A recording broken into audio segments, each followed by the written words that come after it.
Hi folks, my name is Clive Young. I'm the screever of this bonny wee bookie, Unlocking Scots. But I'm not going to blather about this today.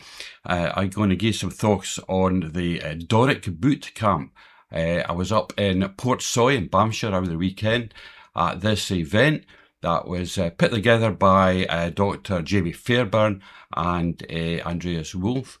Jamie is well kent for his work with bairns, bringing Scots into the schools, particularly in his school in Banff. But this course was about for adults, okay? As you probably kind of work out, although it's a Doric bootcamp, I'm not a Doric speaker. My Scots is more what you cry East Central Scots, like Fife or East Lothian, Perthshire, yon kind of way. So I was the only person there that wasn't, in fact, a Doric speaker, but it didn't matter. So where did I go? It was first I have to lug into the Doric, and I think as I get to have the opportunity to listen to lug into other speakers of Scots apart for your own, we didn't have much opportunity to do that.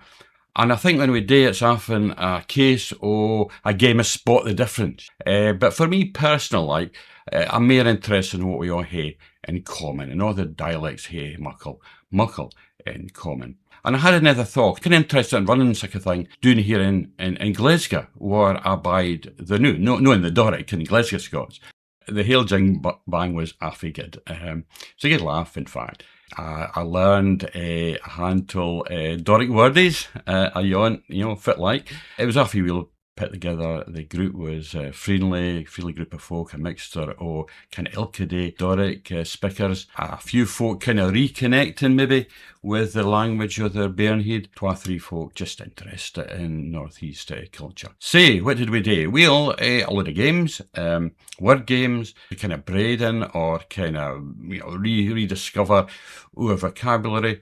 There's a wee bit of role play, there's kind of quizzes, some dictionary work, translation, a wee tate of grammar, which was good. But it was all kind of laid back and kind of light-hearted. So the aim was to get us all blethering together, and that worked out recht well. And it wasn't only kind of speaking, there was a wee bit of Doric yoga outside. There was some music and singing. And on the Sunday, we all trockled up the brae to the kirk to hear a service in the Doric.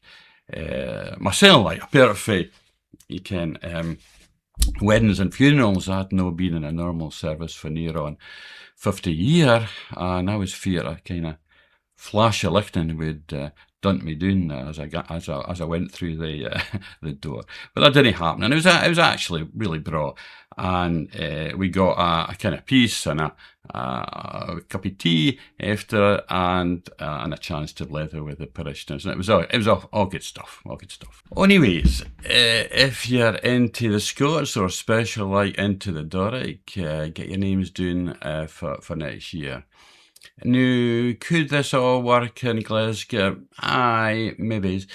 One of the things that stands out for me is that the Doric speakers speak with much more confidence than you often hear in other parts of Scotland. And you can, because the Doric is well ken, it's well recognised as a thing, and a thing you can be recht proud of speaking. And I'm no sure yon is the same in other, in the west of Scotland, for example. I didn't ken.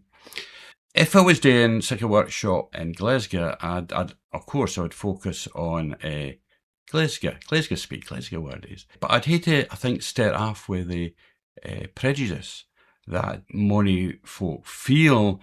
Again, the Scots, mostly for their experience at the school, it isn't a bonny story, and how that lack of confidence holds us back for speaking Scots, and how we can maybe get out of it, overcome it, and get out of it together. So, all in all, the workshop, the Doric Bootcamp, was fair inspiring, and in Glesga, I really can. I'll maybe get a shotty.